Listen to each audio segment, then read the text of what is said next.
రారా అంటే కార్లో వామిటింగ్ వస్తాను రావట్లేడు పులివెందులకి. పిలుస్తాడే అండి, ఎన్నిసార్లు పిలిచినా రాలేడు. ఎప్పుడో దిక్కాడు. ఈ గాయం ఒక మనిషిని ఎప్పటికీ గుర్తు చేస్తానే ఉంటది. ఆడికి ఎంత చేసామో మనము అవి కూడా గుర్తు చేస్తానే ఉంటాయి.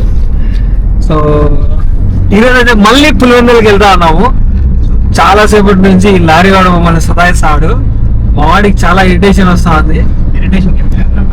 ఏమొస్తుంది? పేషెన్స్ అనేది చాలా తగ్గిపోతా ఉంది మా వాడికి. నాతో తిరిగినప్పటి నుంచి నా కోపం ఏమన్నా వాడికి వస్తుందో అనిపిస్తుంది. సో ఈ మధ్య నాకంటే ఎక్కువ కోపడతా అన్ని చోట్ల. వయసులో ఉండే వాళ్ళని ఆటో బయట కూర్చోబెట్టకుండా లోపల కూర్చోబెడితే బాగుంటది. సో ఎరుగుంట్ల రోడ్ అయితే మేము చూసేటప్పటి నుంచి ఇట్లే ఉంది కదా, మారలేదు కదా రోడ్డు. ప్యాచ్లు వేసాను. ప్యాచ్ అభిమన్యుడు సినిమాలో ప్యాచ్ వర్క్ లాగా ఇక్కడ కూడా ప్యాచ్ వర్క్ జరుగుతూ ఉంటది ఎప్పుడు.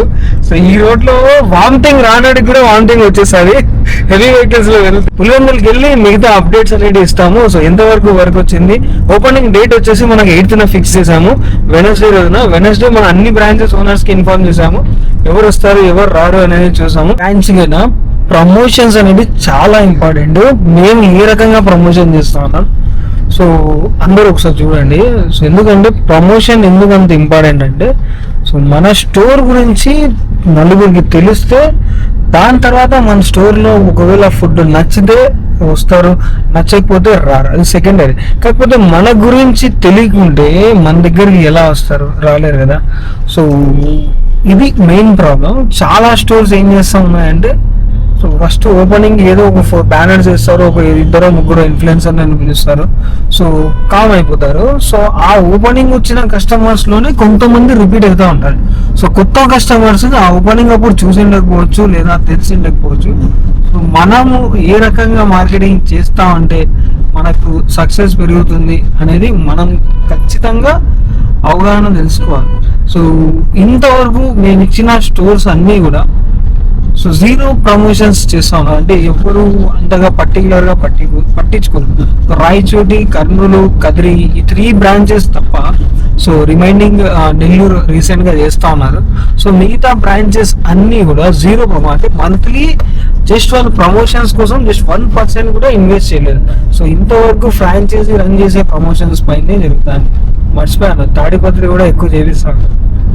పక్కనే ఉన్నాడు, ఏమంటాడా చూసామని చూసా. మార్నింగ్ 8:30కి లేచి రెడీ అయ్యి పొద్దున్నే పులివెందులకి పొద్దున్న నుంచి తిప్పి లాస్ట్కి మధ్యాహ్నం 12 అయిపోయింది. ఇది ఒక సర్జరీ అయినది. దీన్ని ఒకసారి తీపిచ్చేసుకొని కుట్లు తీపించుకొని వచ్చేటప్పటికి అది లేట్ అయిపోయింది. సో పులివెందులకి ఇప్పుడు రీచ్ అయినా, ఇప్పుడు 11:50 అయింది.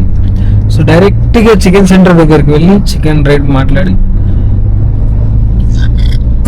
దాని తర్వాత స్టోర్ దగ్గరికి వెళ్ళాలి. సో స్టోర్లో ఆల్మోస్ట్ వర్క్ అంతా కంప్లీట్ అయిపోయింది.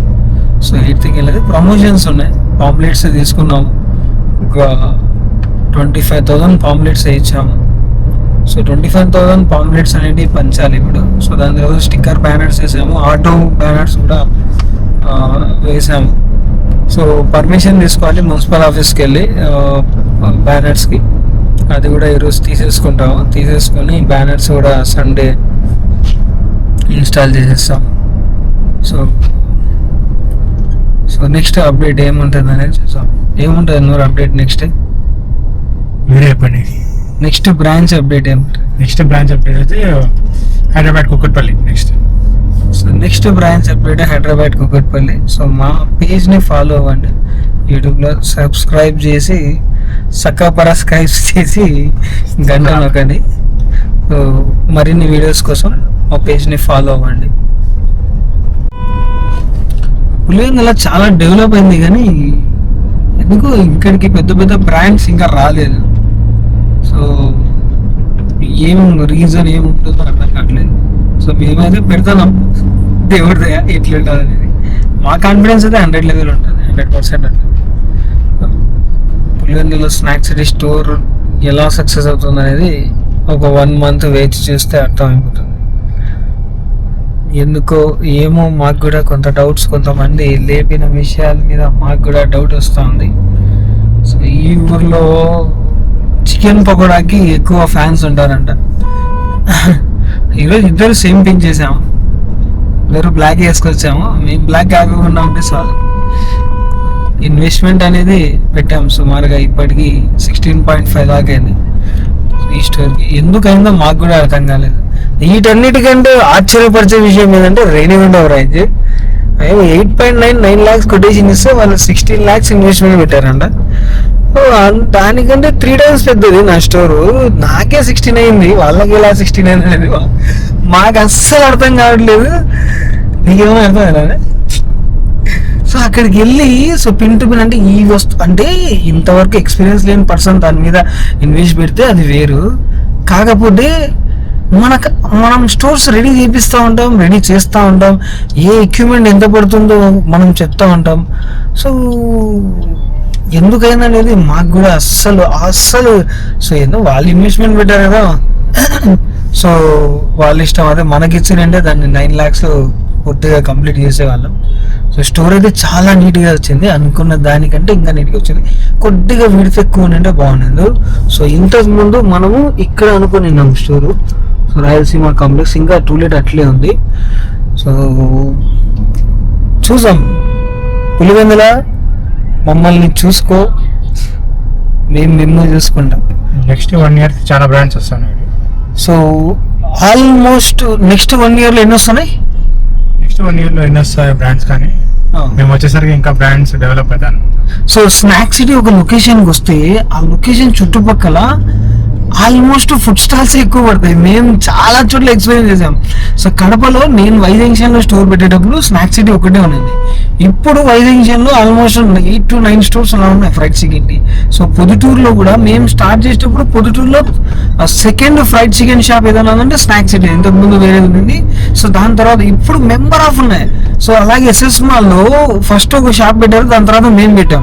ఎస్ఎస్ మాల్ మొత్తం ఫుడ్ స్టాల్స్, హిందూపూర్ కానివ్వండి, కద్రి కానివ్వండి, రాజంపేట కానివ్వండి, ఎక్కడైనా కూడా స్నాక్ సిటీ ఒకసారి వచ్చిందంటే నియర్ బై మొత్తం అవే స్టాల్స్ ఓపెన్ చేసేస్తున్నారు. మాకు మేము అడుగు పెట్టడం మాకు ఇష్టమా, లేకపోతే మాకు కాంపిటేటివ్ కూడా ఇబ్బందికరంగా ఉందా అనేది మేము కూడా చాలా అనుకున్నాము. పులివెందులలో అయితే ఇంత పెద్ద స్టోర్ ఇప్పటి వరకు లేదు. సో మనం పెట్టిన తర్వాత ఎంతమంది మనకు కాంపిటేటివ్గా వస్తారు. సో మేమైతే కాంపిటేటివ్గా ఒక పెద్ద బ్రాండ్ తీసుకున్నాము.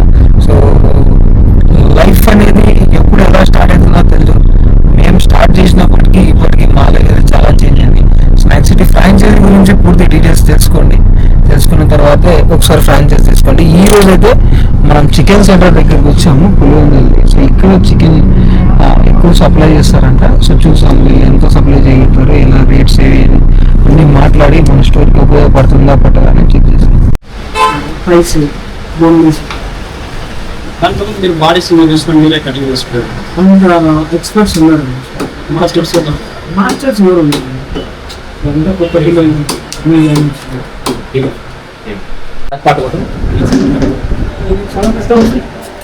ఏ సైజ్ వచ్చారు? 2.4 వస్తారు. 2.4 వస్తారు. 1.9 వస్తారు. నాకు కావాల్సిన ఎక్కువ చెప్పాలి. నాకు 20-21 పీసెస్ పూర్తి బాడీ పెట్టు వేల మెడల్ తీసుకొచ్చి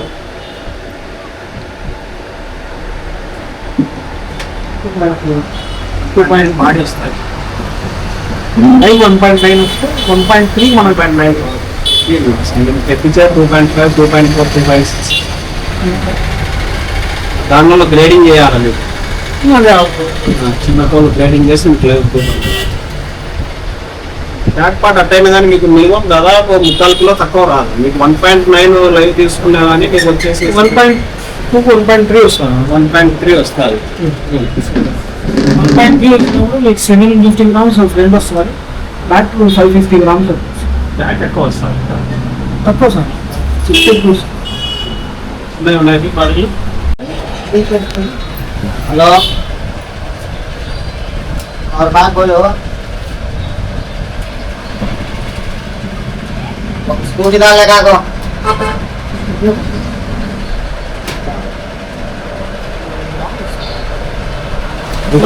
ఫోన్ చేసి అంతా మీరు కట్ చేస్తే మీరే కటింగ్ చేసుకుంటారు. ఇది పాప్కార్న్ చిన్న పీసులు ఒక 10 కిలోస్ పెట్టాలి. జంపుగా చూడిదాలే కాదు 10 కిలోస్. దాంట్లో మెన్షన్ చేస్తాను.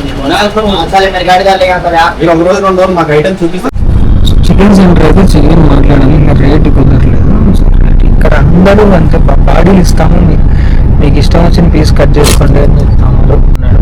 పేమెంట్ అయితే వీక్లీ వన్స్ ఇచ్చినా పర్వాలేదు. అదొకటి బాగుంది అబ్బా. పిల్లల్లో ఎవరు అడ్వాన్స్ తీసుకోవచ్చు. వర్క్ మొత్తం అయిపోయిన తర్వాత పైన తీస్తారు. వర్క్ చేయండి అంటే కనుక వాళ్ళు చెప్పినట్టు వాళ్ళు చెప్పిన టైంకి వాళ్ళే వచ్చి వాళ్ళే ఇస్తారు. మనం చెప్పిన టైంకి రమ్మంటే కాదు. చికెన్ సెంటర్ నేను వస్తాను అనుకోండి, చాలా రెస్టారెంట్స్కి ఇస్తున్నారంట. సో మనకు కూడా కుదురుతుంది. కాకపోతే ఇద్దరు కూడా ఏం చేశారు, బాడీస్ ఇస్తాము మీరు చేసుకుని సో మనం ఎక్స్ప్లెయిన్ చేసాము మనకి ఇంత క్వాంటిటీ పడుతుంది అని చెప్పేసి చూసాం. ఫైనల్గా ఏం మాట్లాడతాం ఏం జరిగిందని. కానీ పులివెందులో చాలా చికెన్ సెంటర్లు మేము మాట్లాడాము. ఈ పార్నపల్లి బస్ స్టాండ్ దగ్గరే కొద్దిగా అఫోర్డబుల్ ప్రైస్లో దొరుకుతుంది అని చెప్పారు.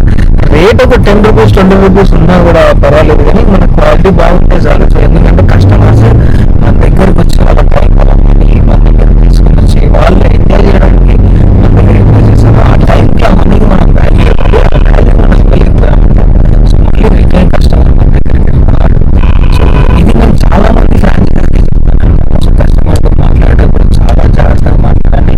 సో నెగిటివ్ ఎంత స్పీడ్గా స్ప్రెడ్ అవుతుందో పాజిటివ్ దాంట్లో 1% కూడా స్పీడ్గా స్ప్రెడ్ అవుతుంది. సో ఇదొకటి ఆలోచన చేసుకుంటే సో ఫ్రాంచైజీ అనేది నార్మల్ విషయం కాదు, చిరుగుతూ ఉంటుంది. మరిన్ని అప్డేట్స్ ఇస్తూ ఉంటారో చూస్తాను. అన్న అయితే మన స్టోర్ని విజిట్ చేశారు. స్టోర్ చూసి చాలా పెద్దగా ఉంది, కాకపోతే ఇంత క్వాంటిటీ వద్దు మీకు ఓపెనింగ్కి. సో మన పులివెందుల్లో ఇంత సేల్ ఉంటుందని నేనైతే అనుకోవట్లేదు అన్నాడు. కాకపోతే మా కాన్ఫిడెన్స్ ఉంది అంత సేల్ ఉంటుంది అని చెప్పేసి. సో మేము కూడా అదే చెప్పాము, సేల్ అయితే పక్కా ఉంటుంది, కాకపోతే మీరు ఆ క్వాంటిటీ ఇవ్వగలుగుతారా అంటే లేదు, నీకు 2 times నేను చికెన్ ఇస్తాను, మార్నింగ్ ఆఫ్టర్నూన్ 2 times ఇస్తానని చెప్పారు. సో అవన్నీ మాట్లాడిన తర్వాత రేట్ నేను ఇప్పుడే చెప్పాను, ఒక 2-3 days చికెన్ మీకు ఇచ్చిన తర్వాత దాని క్వాంటిటీని క్వాలిటీని పట్టించి నేను మీకు చికెన్ రేట్ అయితే చెప్పగలుగుతానని చెప్పారు. సో నేను పొద్దుటూరులో కడపలో ఎలా అయితే చికెన్ తీసుకుంటానో అది ఎక్స్ప్లెయిన్ చేసిన తర్వాత ఓకే, కాకపోతే అలా కాదు కొద్దిగా డిఫరెంట్గా ఉంటుంది మన దగ్గర రేటు. సో దాన్ని చూసుకొని మనం పాసిబిలిటీ ఎలా చేద్దామని చెప్పారు. సరే ఓకే అని చెప్పాము. ఓకే చెప్పిన తర్వాత అన్న బయలుదేరారు. మిగతా వర్కర్స్తో నేను మాట్లాడి అన్న స్టోర్ ఎక్కడ ఉంటుంది, ఆ స్టోర్ ఎలా వెళ్ళి ఎలా తీసుకోవాలని చెప్పాను. సో మనం ఇంతవరకు ఏ చికెన్ సెంటర్ కన్నా కూడా అమౌంట్ అనేది పెండింగ్ పెట్టలేదు. సో వీళ్ళకి కూడా వీక్లీ వన్స్ చెప్పాము, ఓకే చెప్పారు. మేము డైలీ అమౌంట్ అయినా ఇస్తామని చెప్పాము, లేదు వీక్లీ వన్స్ తీసుకోండి పర్వాలేదని చెప్పారు. సో ప్రమోషన్స్ అయితే స్టార్ట్ చేసాము స్టోర్లో కూర్చొని. సో స్టోర్ చూడండి ఎంత నీట్గా వచ్చిందో. సో ఇక్కడ నుంచి మళ్ళీ మనం మున్సిపల్ ఆఫీస్ దగ్గరకు వెళ్ళాము చలానా కట్టడానికి. ఒక బ్యానర్కి 4,750 రూపీస్ అని చెప్పారంట.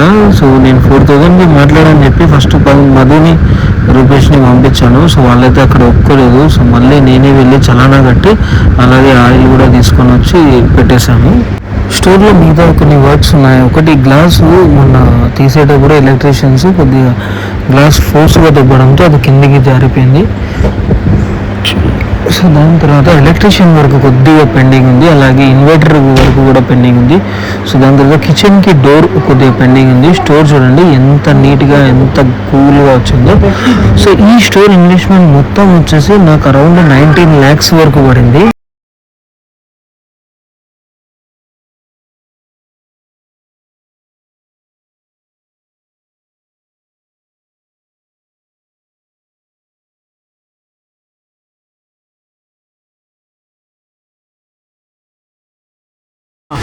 దాంట్లో మనకు రెంట్ తక్కువలో దొరికింది. నీకు ఆల్రెడీ వీడియో పంపించామని ఎంత అది రెండు చూపించని వాడు 60,000 చెప్తాను రెంట్.